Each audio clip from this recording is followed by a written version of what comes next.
I work overnight in IT, not necessarily in a call center, but I do handle call center things because my company isn't willing to hire an overnight call center person. No biggie, not like we get a high volume of calls anyway. Around 1 a.m., when absolutely no one from the day shift in my company should be on site, mind you, they can be, but they have no reason to be unless they're night crew. It causes headaches for me mostly, calls in saying they are locked out of their PC.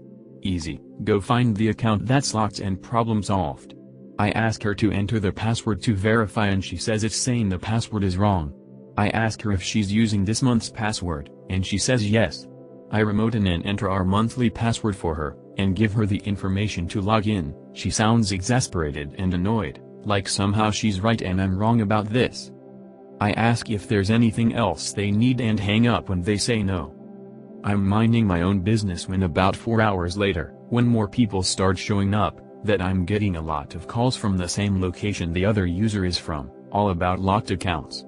I look to see 7 other accounts locked out.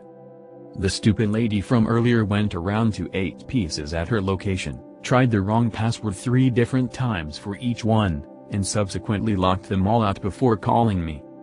Ladies and gents, your average user in a nutshell. Edit: I work in retail, mostly part-time users.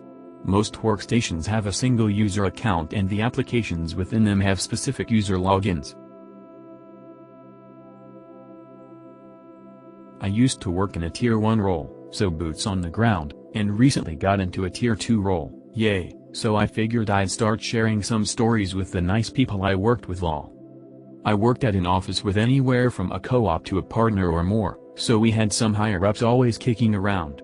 One partner, however, was always a complete wet blanket anytime you tried to work with him. There was always the 2 types, the ones that would chat you up a bit while you helped, and then ones demanding it fixed and saying nothing. He was the latter, sadly. One day, he reached out saying he wanted a headset set up and delivered to him to my boss, so naturally it comes to me. As he was always in calls, and I also love having an email as a backup, I emailed him that morning. I advised him I had a headset ready, and if he could pop over when he was free, I would be happy to help with it. No response. Day 2, same thing, emailed the same text and got no reply. On day 3, however, he got mad, and called my manager demanding to know why no one helped. And finally, he came over to see me, freaking out about a headset, and that IT wasn't even trying to help him. I told him I've tried contacting him multiple times, and every time I walk by the office he's in a call with the door shut. Right away he demands to see where I contacted him, so we pull up the emails, the date, time, and I show both attempts with no answer, which was priceless. Sure enough, we made a time, took the 2 minutes to plug it in and test it, and I went on my way. No apologies or anything naturally, but he never tried that again when I emailed him in the future. So a happy story, I suppose? I use sand and lightning to perform tricks for a living. Once a user came to me with his head low. You could see his spirit was broken, his eyes betrayed his polite smile.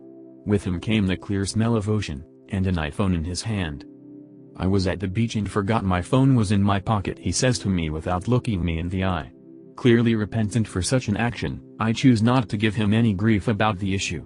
But I haven't backed up the phone, and all my granddaughter's pictures are on here.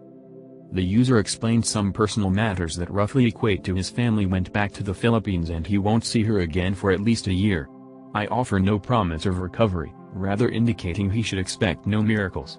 Upon receiving the device I notice water inside of the screen assembly. The smell of seawater and sunscreen has filled the entire room.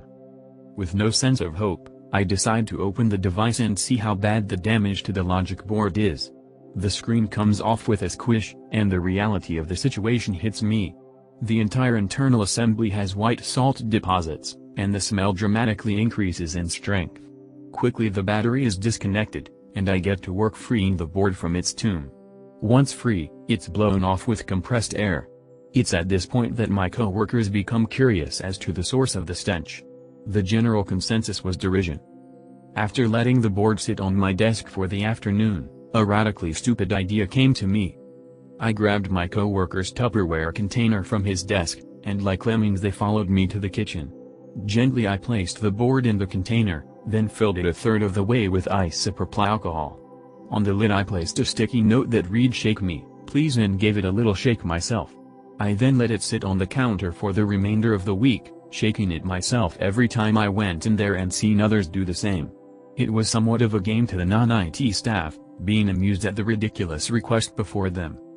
After drying the board on my desk, I placed it in a spare phone and held my breath as I waited for it to power on. It fired right up, and I copied the contents to a disk for the ecstatic user. A good tale was reward enough for me, however the user decided that confectionaries would work better. They were definitely right about that.